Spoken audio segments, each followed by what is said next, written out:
Madame, Monsieur, bonsoir et merci de nous rejoindre sur Canal 3 Bénin pour cet entretien exclusif. Notre invité, il n'est plus à présenter, il est très connu de par le monde.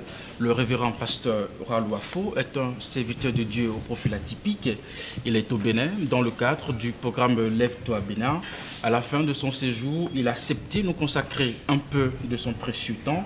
Bonsoir, révérend pasteur Ralouafo. Bonsoir. Merci de nous recevoir. C'est un plaisir. Vous êtes au Bénin, justement, dans le cadre d'un programme, Lève-toi Bénin. Parlez-nous un peu de ce programme.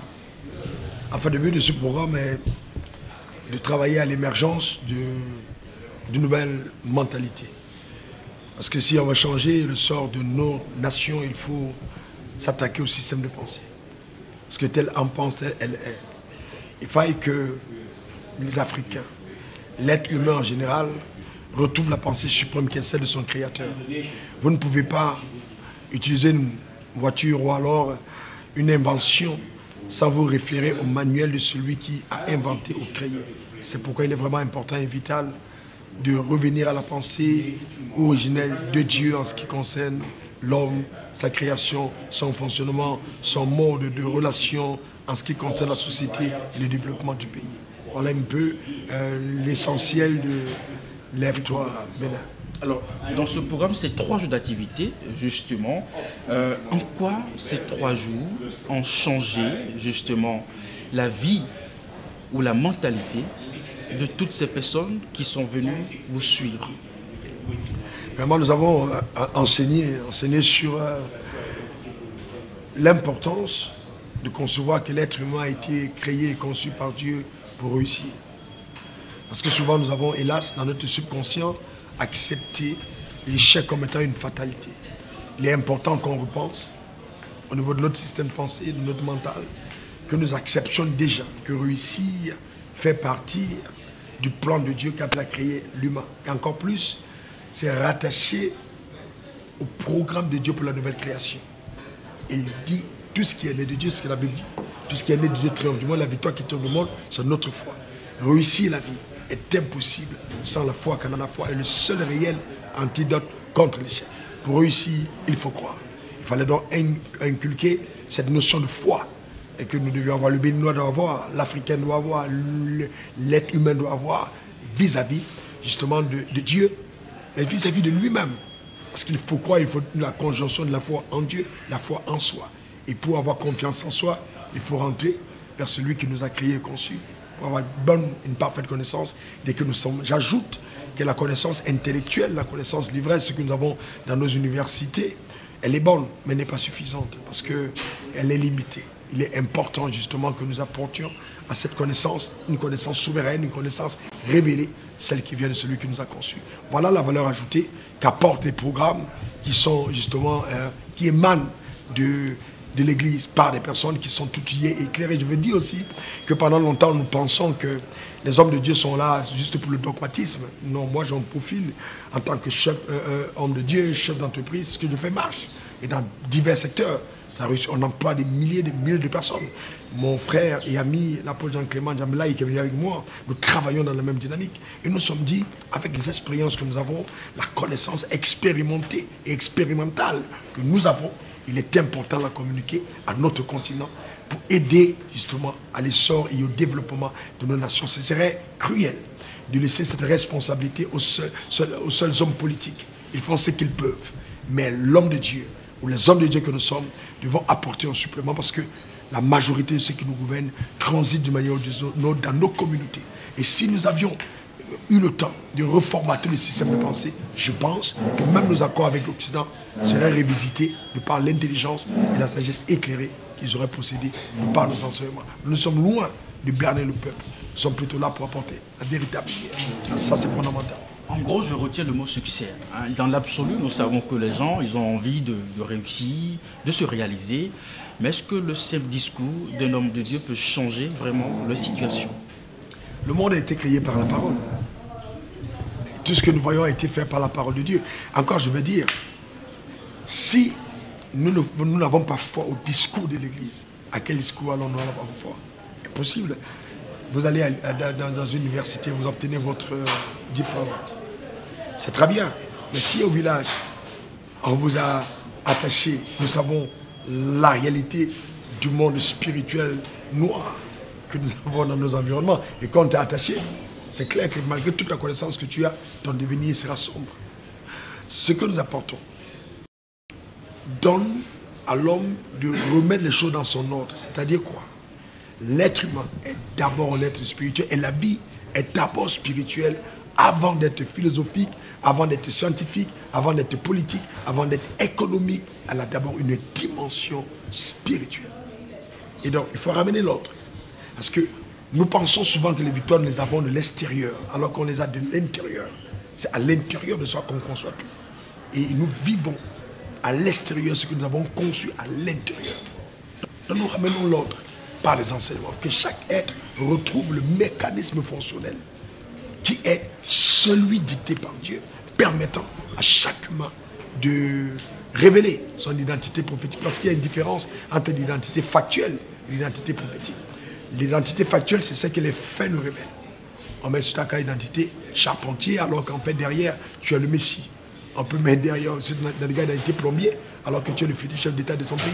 On peut mettre videur de bois de nuit, alors qu'en fait, tu es le futur multimilliardaire de l'économie de ta nation. Parce qu'en fait, dans tous les cas, tout ce que Dieu fait, il a toujours l'intelligence de commencer petit pour amener au sommet.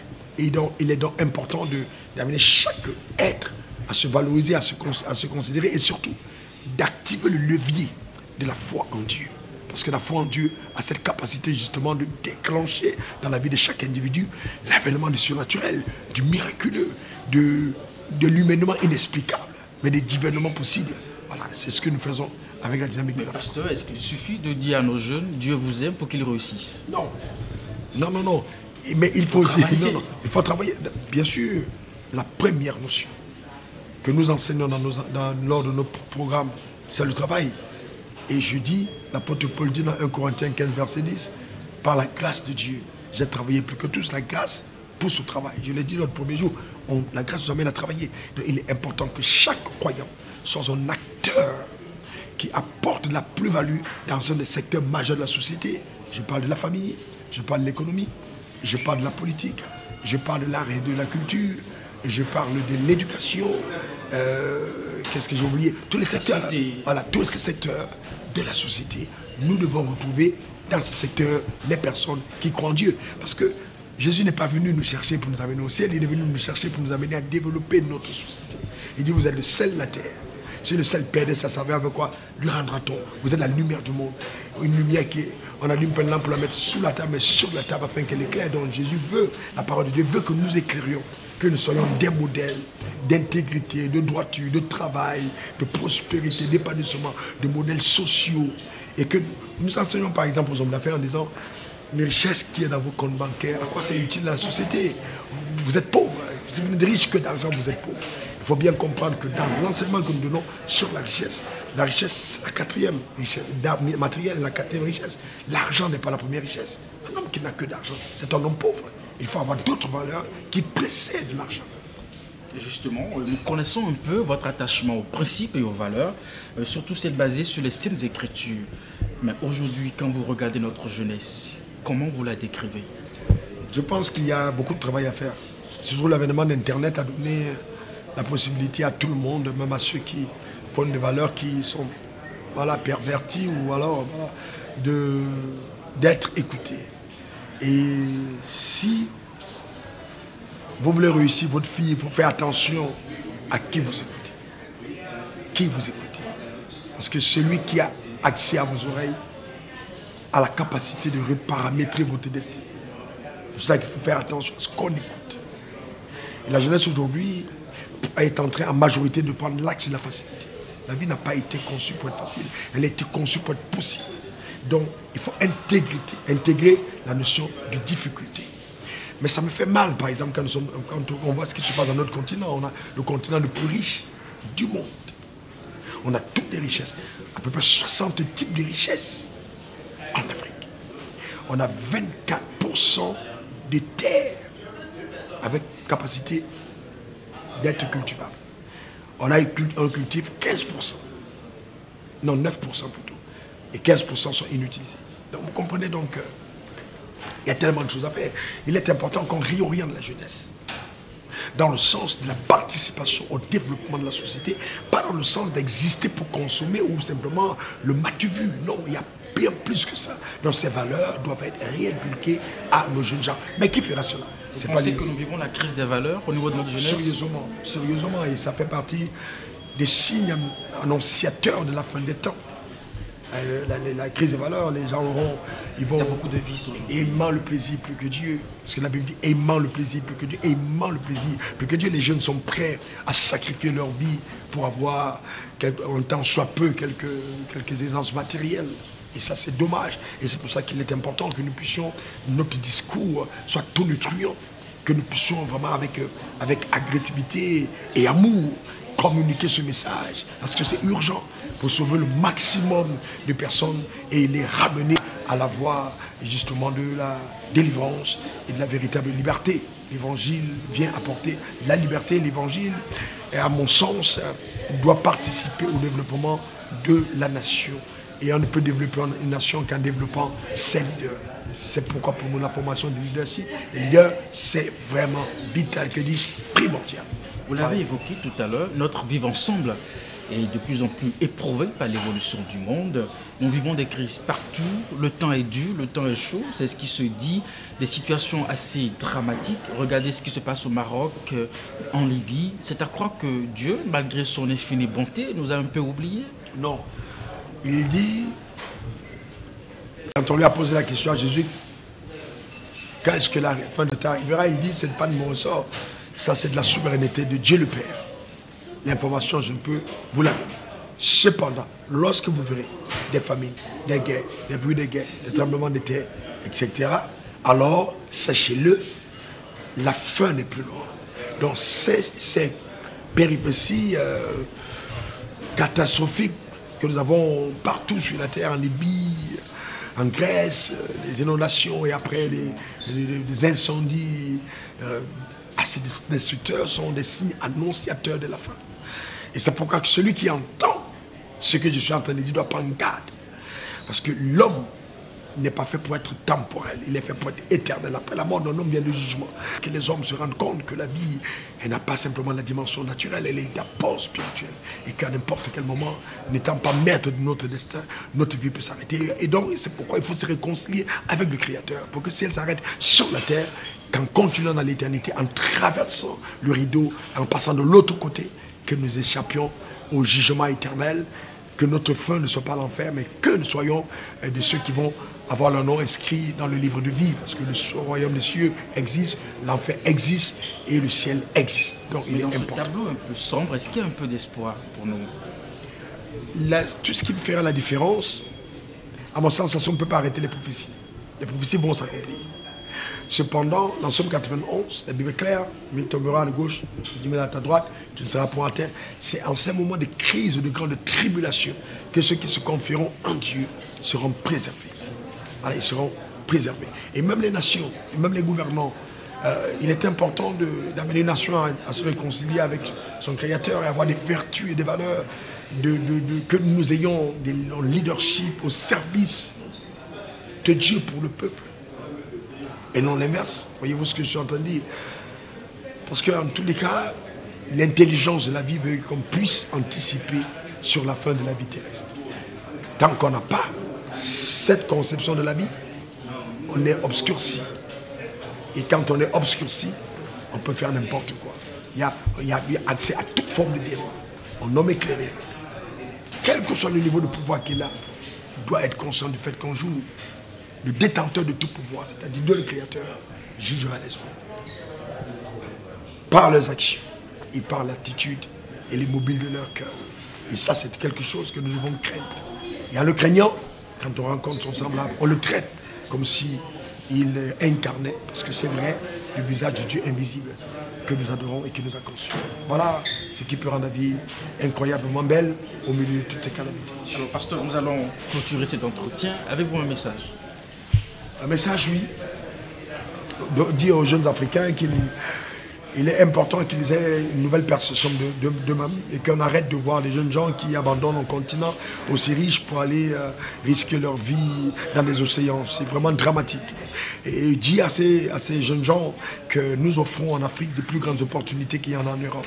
L'Afrique est le continent d'avenir et nous devons croire en notre continent, nous devons nous investir pour le développer, pour le bâtir et pour le construire. Ensuite, dire aux jeunes Africains que l'évangile que nous prêchons n'est pas un évangile occidental, c'est un évangile réconciliant l'homme avec son créateur. Et que ce n'est pas pour nous déraciner avec nos cultures. La culture, elle est bonne, sauf que tant que notre culture nous éloigne de notre créateur, là, il peut y avoir problème. On a des bonnes cultures, on a de très bonnes valeurs en Afrique. Il faut les perpétuer, il faut les valoriser. Mais il y a sous le soleil aucun autre nom par lequel on peut être sauvé en dehors du nom de Jésus, le Christ. Voilà le message qui est annoncé à tous les Africains. Nous devons croire en ce continent et chacun d'entre nous, quel que soit son palier, quel que soit son secteur, doit travailler pour l'émergence d'une nouvelle société. C'est vraiment possible. C'est vraiment possible. Je crois que l'Afrique est un continent d'avenir. C'est le continent d'avenir. C'est le seul continent qui offre au monde autant d'opportunités qu'on a aujourd'hui. Il ne faut pas que les Africains soient hors jeu. Non, qu'ils changent leur perception de leur environnement, leur perception de leur propre potentiel et qu'ils effacent de leur subconscient l'image moisie qu'on a donnée de notre continent et de ses habitants. Voilà, c'est très important. On n'est pas que des drogués, que des malfaiteurs. Voilà. Non, mais parce que tous les films que nous voyons tout le temps, et quand on projette les images à la télévision, c'est fait à dessein, ça nous amène à croire que notre continent, c'est une poubelle. Si ça n'était qu'une poubelle, on n'aurait pas eu cette grande migration de toutes les nationalités qui convergent vers notre continent. Notre continent, c'est comme une belle femme convoitée par plusieurs hommes. Merci à vous, révérend pasteur Raoul Wafo. C'est la fin de cet entretien. Merci vraiment de votre disponibilité. Mesdames et messieurs, bonjour des programmes sur Canal 3 Télévision.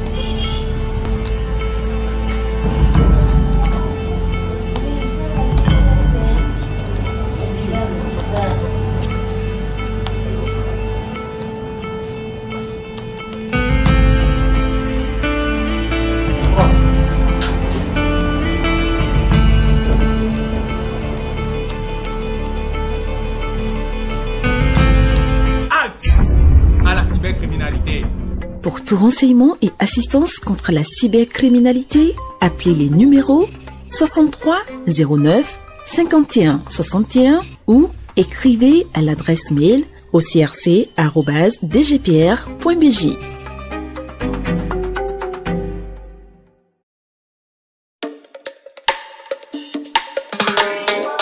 La beauté du péage d'un arbre dépend de sa racine. Général Black.